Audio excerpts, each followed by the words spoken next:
Hello and welcome to the Brutal Iron Gym podcast, where our goal is to cut through the BS and deliver the brutal truth about topics related to health and happiness. Today's podcast number 1549. The topic is nutrition and the title is Transitioning Out of a Fat Loss Phase. So I had a listener send in a question, and this is actually something I've worked with in the past. We've worked on and off and really helped set the educational background. I'm hoping, but, kind of speaking for him.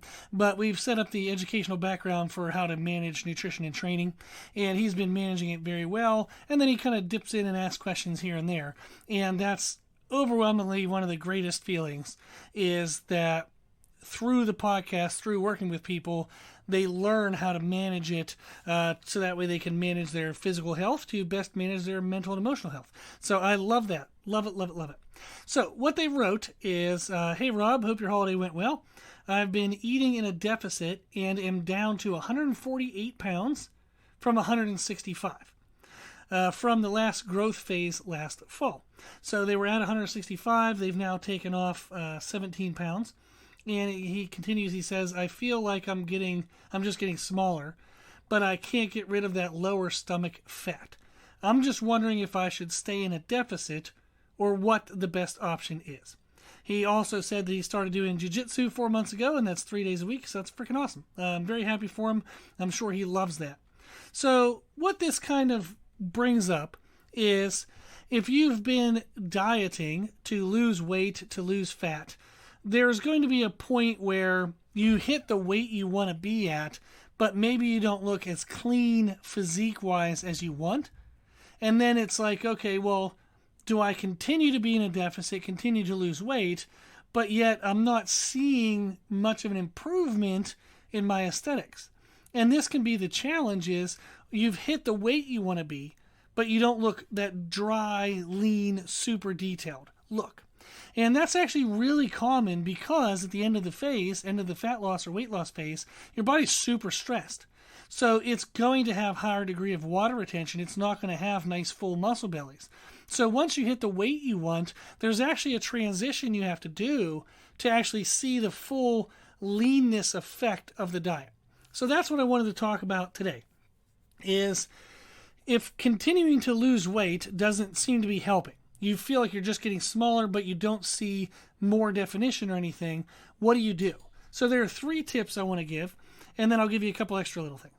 So of the 3 tips, the first one is to reduce the deficit. You've been in a caloric deficit in order to get your weight to come down, to get fat to come off. Once you're around the weight and the general shape you want to be, we have to reduce some of that deficit, because we no longer want to continue to lose. We actually just want to hold. Also, by reducing the deficit, you help the body kind of get a chance to feel like it's recovering.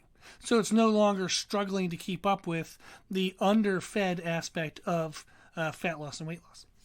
So typically what I have people do, and it's different for everyone, but if I'm going to talk to, the random people through the podcast, if I'm just doing general population, is adjust your calories by 100 for each day. So if you've been doing, say 1,700 calories a day for fat loss, go up to 1,800. If you have a training day number and a non-training day number, move both numbers up 100. So maybe on training days you eat 2,500 calories, on non-training days you eat 2,200 calories. Adjust both of those up by 100. That will help kind of reduce the stress that the body is feeling, but it's not going to cause a big rebound. You're not going to gain a bunch of body fat back or anything like that. It's just enough to hold your current weight. And that's actually what you want to do, is you want to stabilize the new weight that you're at. So if you've lost weight, so in this example, you went from 165 down to 148, we now want to kind of hold 148. Don't keep trying to cut. Once you know you're at probably a pretty good weight, you have general leanness, like this person can see muscle bellies, they can see definition, they just don't have as clean of a look as they want. So it looks like they're there, they just don't have that finishing touch. So that's where you would add 100 calories back in, and I would try that for a minimum 7 days. I would probably actually recommend you do 14 days, and you should be consistent with that at least 10 out of 14 days. So if your new number is 2,000 calories, you want to be at that number for 10 out of the next 14 days. And that should allow the body to kind of normalize and stabilize at that new weight. Now, when I work with calories and clients, we always do ranges. I never have anybody aim for a specific number, like say 2,000, because that's impossible. You're not going to hit that. We typically do plus or minus 100. So maybe I'd have them do 1,900 to 2,100. Give yourself a little bit of wiggle room because you're going to need that for it to feel like you're being accurate.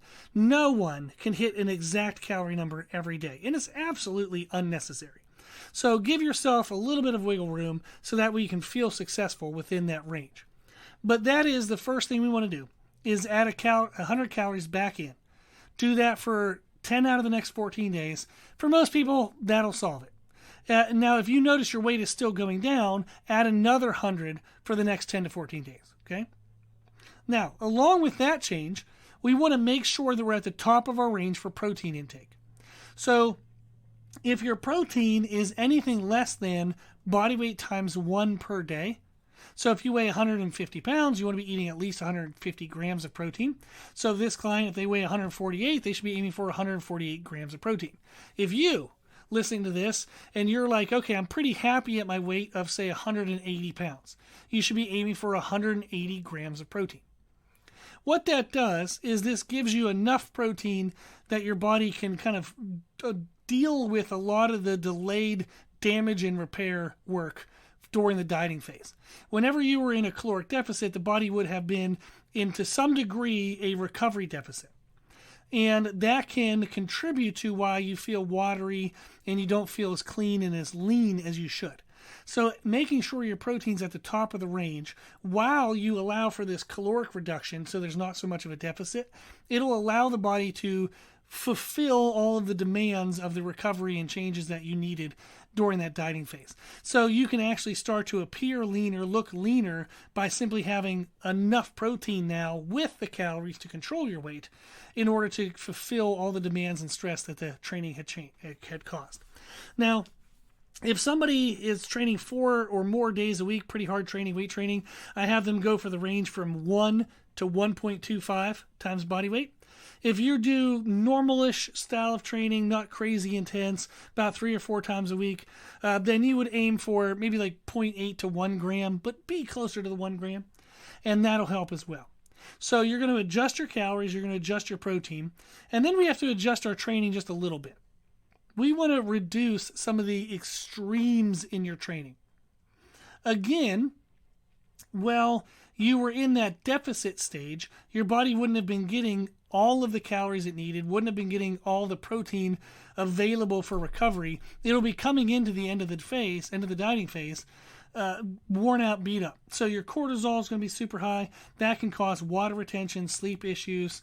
You might have small aches and pains in your joints. So reducing the extremes in your training can help. You can lessen the intensity just a little bit. So that can look in an infinite number of ways. That can be just reducing a number, like a single working set for all of the exercises across all your workouts. Simple, easy change. You might also just say, okay, I'm doing really aggressive, heavy circuits. Maybe I just need to slow down and do supersets rather than 3 or 4 part exercise circuits. You just want to make the training a little less intense. Doesn't mean less overall training. For some clients, if they train super hard 3 times a week, I'll bring those 3 times a week down, but I ask them to go for a 10-minute walk 1 or 2 more times that week. So on their non-training days, can they go for a 10-minute walk? Just a little bit of activity. So if I bring the intensity down, I sometimes modify by bringing the volume up.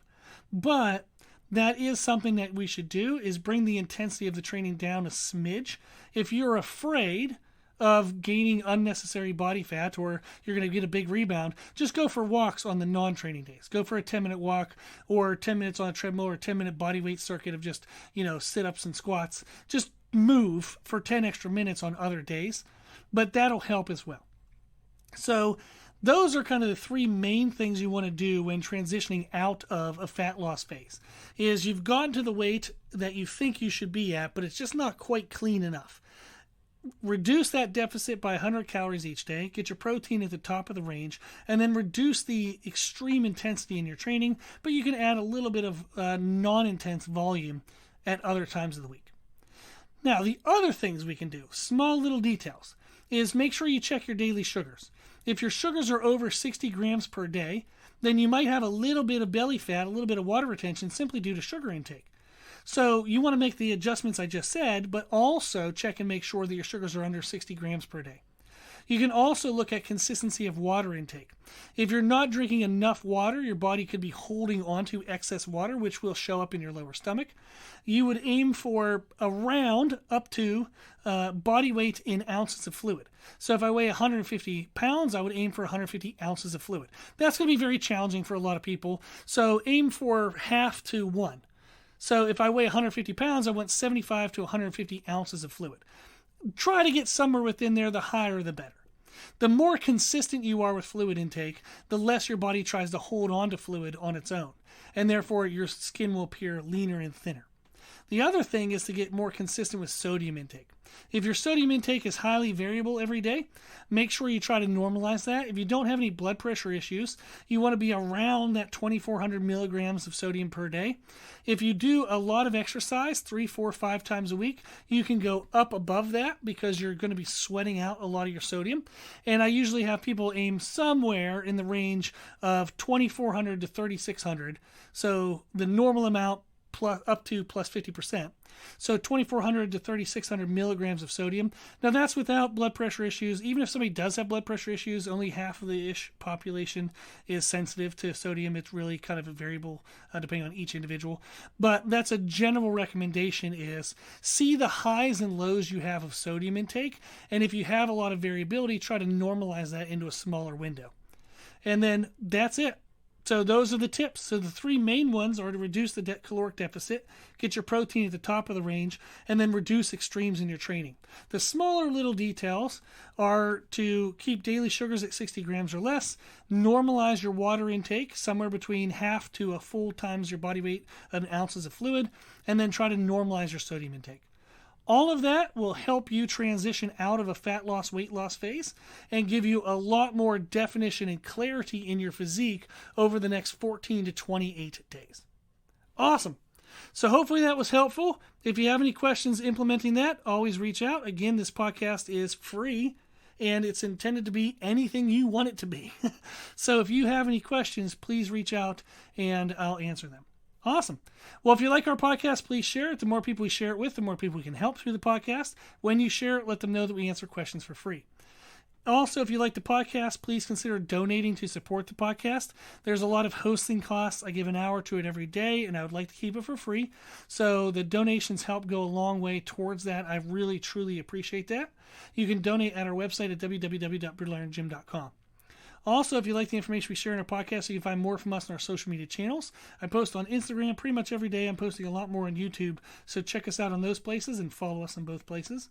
And then, as always, if you have any questions, feedback, suggestions, anything you want to know, let us know at our email, brutalirongym@gmail.com. As always, I hope this was helpful, and thank you for listening.